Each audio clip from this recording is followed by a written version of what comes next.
మెదక్ జిల్లా వెల్దుర్తి మండల కేంద్రం సేరిళ్ల గ్రామంలో బీఆర్ఎస్ ఎన్నికల ప్రచారం నిర్వహించారు.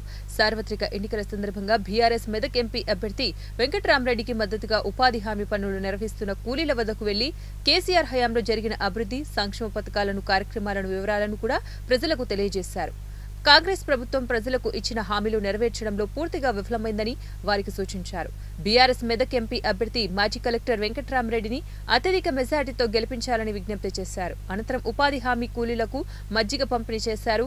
ఈ కార్యక్రమంలో ఎంపీటీసీ వెన్నంవరం మోహన్ రెడ్డి, వెన్నవరం శ్రీనివాసరెడ్డి, గ్యాస్ వెన్నంవరం శ్రీనివాసరెడ్డి, మాజీ ఎంపీటీసీ జగ్ అశోక్ గౌడ్, జిల్లా మహిళా అధ్యక్షురాలు ముత్తబాయి, వెల్దుర్తి టౌన్ అధ్యక్షుడు కొత్త గంగాధర్ తదితరులు పాల్గొన్నారు.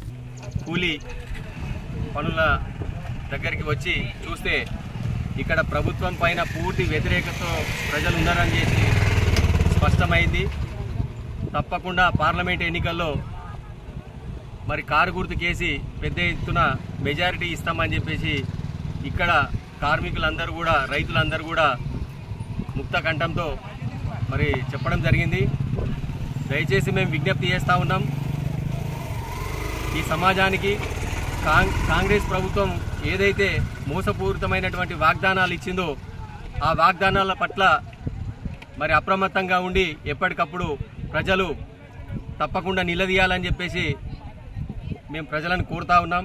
కేసీఆర్ ప్రభుత్వంలో 10 సంవత్సరాలు సస్యశ్యామలమైనటువంటి పంటలతో పాటు, పాడి పంటలతో పాటు మరి అన్ని వర్గాల్లో మరి ఆనందం నింపినటువంటి ప్రభుత్వం కేసీఆర్ ప్రభుత్వం, టీఆర్ఎస్ ప్రభుత్వం.